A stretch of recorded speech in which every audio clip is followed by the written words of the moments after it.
its first debate over the weekend. The economy is expected to expand 2.5% this year. Korea's ties with its global partners on the sidelines of the Status UN summit. A massive drone attack on Ukraine overnight on Monday and Tuesday.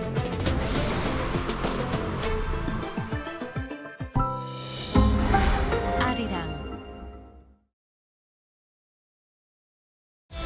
Introducing Korean broadcast content that you won't be able to stop watching. For weary modern souls, Dr. Romantic, the quirky genius doctor of Puldam Hospital, prescribes heartwarming tales of humanity. A couple together for 7 years sees their rose-tinted glasses shatter. Can they keep their relationship alive? Discover the raw stories of youth, work, and love. Beyond what social media can show, experience the vibrant Korea through its hidden gems. Mama, the ultimate K-pop festival for global fans. Find your star in a feast of trendy music and electrifying performances. And now, the whole world enjoys it together.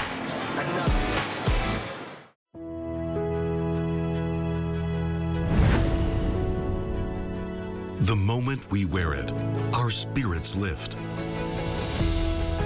It helps us grow strong, in body and in mind. As we wear it, we learn patience and respect. The belt system motivates students to strive harder and continue growing. This uniform shapes movement into grace and turns performance into something thrilling. Now, embraced around the world, Taekwondo shares our culture, philosophy, and values with pride and spirit. Though it may seem simple, this uniform holds your passion and your journey. It belongs to Taekwondo. Wear the extraordinary. Be with Taekwondo.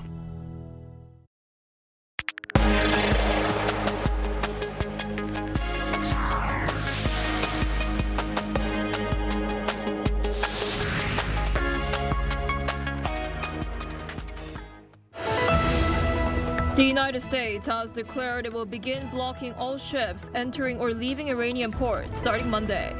This comes after peace talks in Pakistan ended without an agreement. Iran's parliament speaker, who led ceasefire negotiations in Pakistan, said the U.S. delegation ultimately failed to gain the trust of the Iranian delegation and said his country would not bow to any threats.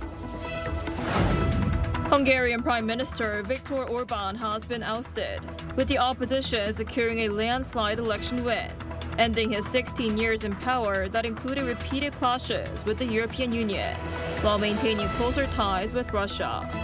Attention is now turning to how election winner Peter Magyar will reshape ties with the EU and Western allies. Hello and thanks for joining us on Arirang News. Washington has declared it will begin blocking all ships entering and leaving Iranian ports from Monday morning, U.S. time. It seems the American president was also considering full-fledged bombing after the first round of talks failed in Pakistan. Our Oh Soo-young has the latest. U.S. forces will begin blockading maritime traffic in and out of Iranian ports from Monday after negotiations between Washington and Tehran broke down in Islamabad. In a post on X on Sunday, the U.S. Central Command announced that measure, saying that the blockade will be enforced impartially against vessels of all nations entering or departing Iranian ports and coastal areas, including all Iranian ports on the Arabian Gulf and Gulf of Oman.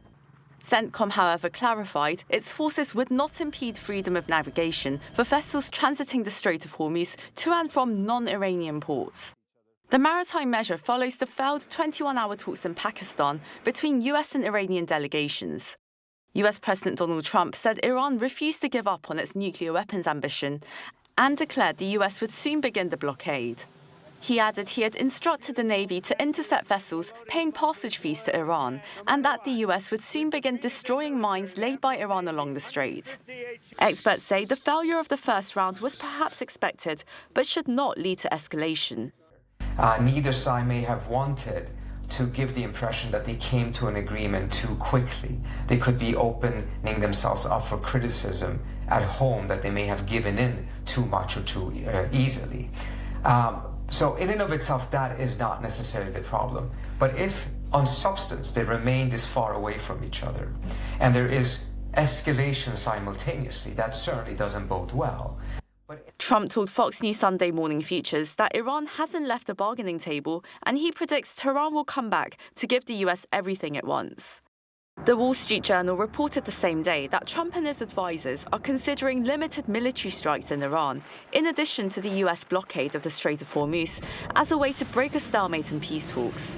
Although the White House declined to discuss specific options, officials told the Journal that hours after the Islamabad talks collapsed, the president considered resuming a full-fledged bombing campaign, though less likely, or a more temporary blockade. He also reportedly remains open to a diplomatic solution. In the meantime, Oman has called for an extension to the 2-week ceasefire set last Tuesday to allow more time for the US and Iran to continue dialogue. Oused, Arirang News. Iran's parliament speaker, who led peace talks with the United States and Pakistan, said Sunday that his country would not give in to threats after U.S. President Donald Trump ordered a naval blockade of the strategic Strait of Hormuz. Our Choi Young-eun reports. Iranian Foreign Minister Abbas Araghchi said Washington and Tehran were just inches away from reaching a deal during the peace talks. Writing on social media following the collapse of negotiations in Islamabad, Araghchi said Iran engaged with the U.S. in good faith to end the war during intensive talks at the highest level in 47 years. He added that Tehran had been met with maximalism and shifting goalposts, and that a sudden shift in the U.S. position ultimately derailed the negotiations and prevented a memorandum of understanding between the two sides. Iran's parliamentary speaker and chief negotiator Bagar Ghalibaf told state media that the U.S. delegation at Saturday's marathon talks in Islamabad ultimately failed to gain the trust of the Iranian delegation in this round of negotiations, adding that Iran would not bow to any threats. Ghalibaf also said Iran had put forward constructive proposals that moved discussions forward despite deep mistrust between the two sides and dismissed threats from U.S. President Donald Trump. Earlier, Trump ordered a U.S. naval blockade of the Strait of Hormuz in response to what he described as Iran's unyielding refusal to give up its nuclear ambitions. Iran's Revolutionary Guard warned that military vessels approaching the Strait of Hormuz would be considered a violation of ceasefire, while the country's deputy parliament speaker said the strait is completely under Iran's control. The Iranian parliament also emphasized that the strategic route is non-negotiable under any circumstances. Choi Young-eun, Arirang News. South Korea will continue to maintain its emergency economic response system following the collapse in talks between the United States and Iran.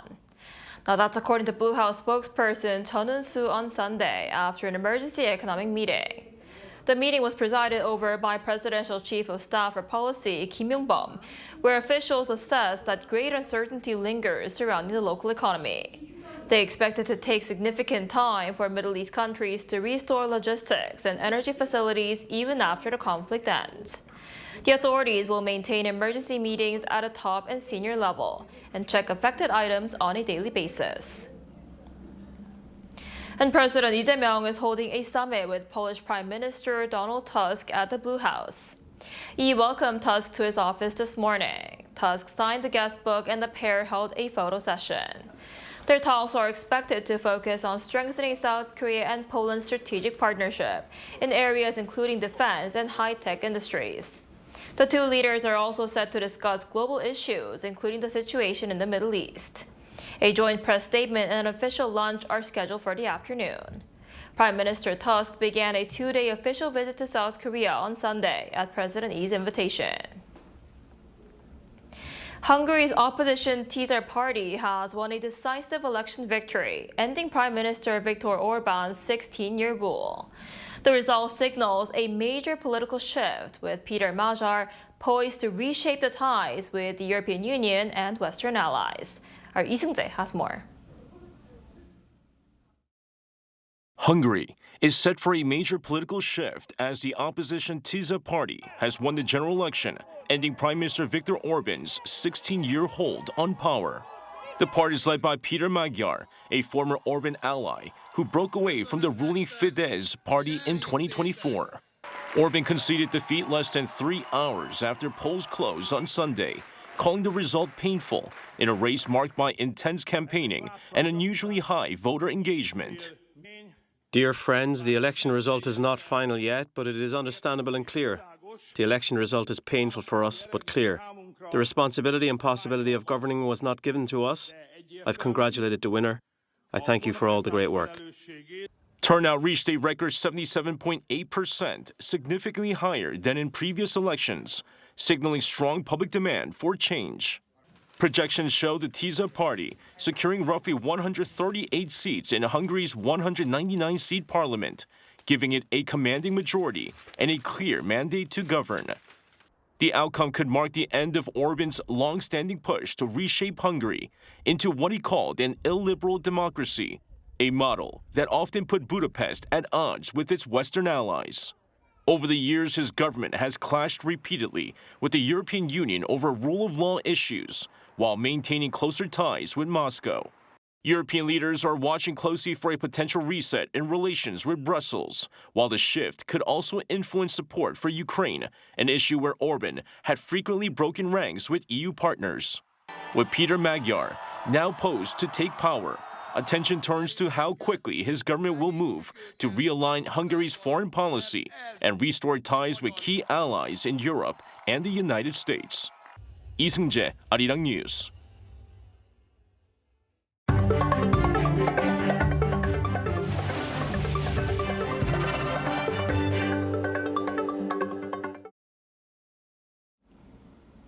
BTS has made U.S. music chart history as their 5th studio album Arirang sits on top of the Billboard 200 for a 3rd consecutive week.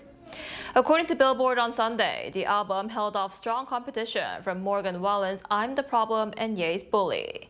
This marks the first time any K-pop act has spent 3 weeks at #1. The previous best was 2 non-consecutive weeks achieved by the soundtrack to K-pop Demon Hunters.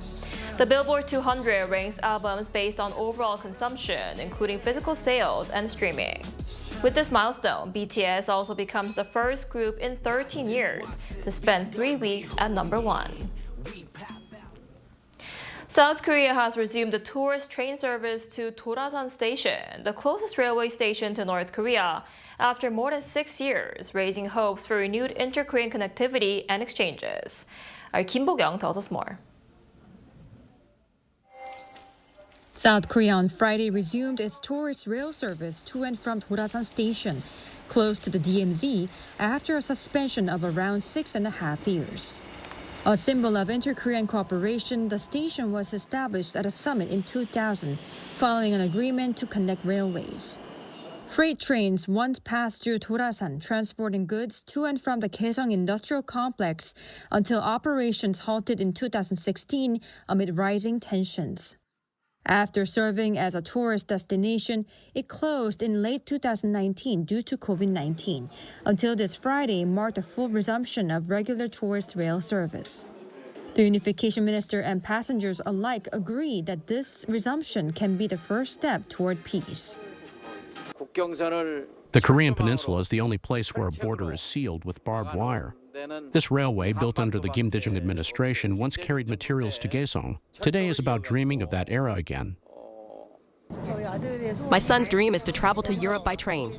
Unification may be a distant goal for now, but I hope we can reconnect, travel back and forth freely, communicate, and resume exchanges. The train travels along the route connecting Seoul Station, Unjeong, Imjingang, and Dorasan Station, allowing passengers to travel beyond the civilian control zone. At Dorasan Station, the minister once again underlined the importance of dialogue and cooperation between the two Koreas for the future. Hostility between the two Koreas serves no purpose. Peace, coexistence, reconciliation, and cooperation are the only paths to shared prosperity. We will lead the way by recognizing and respecting the North first, and by putting peace into action, not just words. Through May, the service will run once daily on the second and fourth Fridays, with a maximum of 120 passengers on board per trip. Starting in June, it will operate 4 times a month, running every Friday. Kim Bo-kyung, Arirang News. Facing the tough reality of higher flight fares and fewer flight options, more Korean travelers are turning to domestic destinations, especially with a program that covers up to half of their travel expenses. Our culture correspondent Park Gun-woo tells us more. One of the latest travel trends in Korea is visiting lesser-known rural towns through so-called half-cost trips. Under the policy, solo travelers can get half of their total spending, up to around $70 reimbursed, while groups of 2 or more can receive up to around $135. That's provided as a mobile gift certificate that can be used locally or in the region's online shopping mall after verifying their actual visit with photos and receipts of what they spent. What started as a local initiative in Gangjin-gun County 2 years ago has now expanded into a government-backed program spanning 16 cities and counties starting this April. Those areas include Pyeongchang-gun County, Jecheon City, Namhae-gun County, and Wando-gun County, among others selected from 84 applicants. In Jecheon, all 10,000 travel vouchers were sold out within the first hour. We used to worry about attracting repeat visitors, but through this program, we expect more people to return to the region. With financial support, visitors are also likely to spend more and stay longer. The program is also receiving positive reactions beyond those who signed up. A lot of people want to travel these days, and with high fuel surcharges making overseas trips more expensive, programs like this are especially attractive. But some say better promotion could encourage even more people to explore smaller cities. I like traveling to smaller towns, but I wish it were easier to find detailed information. If there were more things to see and do, I'd be more likely to visit. One expert says creating original content will be crucial for local regions to attract more visitors and fully benefit from the program. To encourage longer stays and repeat visits, regions need stronger content and storytelling. Otherwise, the financial support may only result in one-time visits. That's why local governments should support private firms to develop innovative programs and attract more investment, particularly in accommodation.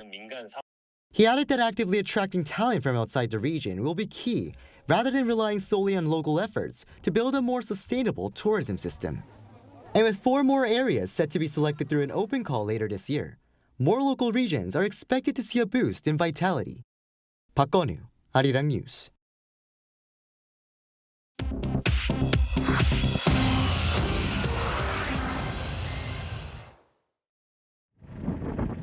This is The World Now, bringing you everything you need to know from around the globe.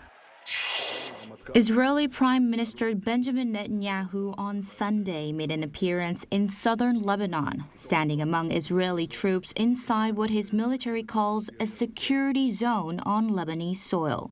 Speaking on video surrounded by soldiers in balaclavas, Netanyahu said the war is not over and his forces have more to accomplish and are actively doing it. The Trump administration has pressed Netanyahu to scale back its attacks and open negotiations, warning the strikes are threatening the fragile U.S. Iran ceasefire. Despite that pressure, Israeli strikes continued on Sunday, killing at least 35 more people, according to Lebanese authorities. Nigerian military jets on Saturday night struck a market in the country's northeast, killing more than 200 people. The strike hit Jili Market in Yobe State near the border with Borno, a region long at the center of a Boko Haram insurgency that has killed thousands and displaced millions. The Nigerian Air Force said it had been targeting Boko Haram militants in the area and has since activated a formal investigation into the civilian casualties. A local councillor told reporters that over 200 people lost their lives and many others are injured. In Haiti, at least 30 people have died in a stampede at the La Ferrière Citadel. The stampede on Saturday during an annual celebration at the 19th century UNESCO World Heritage Fortress was made worse by heavy rains. Haiti's Civil Protection Authority warned the death toll could rise, noting that students and young people were among the large crowd gathered for the event when the disaster struck. The crew of NASA's Artemis II capsule was reunited with their families in Houston, Texas on Saturday after splashdown off the coast of Southern California the day before. The 4 astronauts had spent nearly 10 days in space following the first manned trip to the vicinity of the moon in over half a century. The capsule sped through Earth's atmosphere at 32 times the speed of sound before parachuting into calm seas at 5:07 p.m. Pacific time in what was described as a bullseye landing. The mission also broke the human spaceflight distance record set by Apollo 13 in 1970, traveling 406,000 kilometers from Earth. Chu Ji-hyun, Arirang News.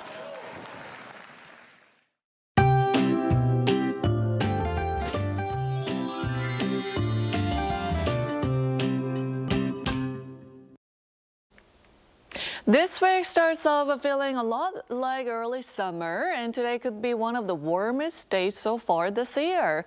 But mornings and evenings are nicely breezy with large daily temperature swings of around 15 degrees Celsius or even more in many places. So you'll still need that jacket early and late in the day. And this warm pattern will continue for now with daytime highs staying around 25 degrees Celsius here in the capital, about 7 degrees higher than average, feeling more like late May or early June. And this afternoon's Seoul and Gwangju will be getting up to 25 degrees, Daejeon topping out at 26 degrees under mostly sunny skies with clean air quality nationwide. Looking ahead, rain will return to the southern coast and Jeju tomorrow, lasting into the following day for Jeju. Then another band of rain is expected in Jeju and the southern regions on Friday.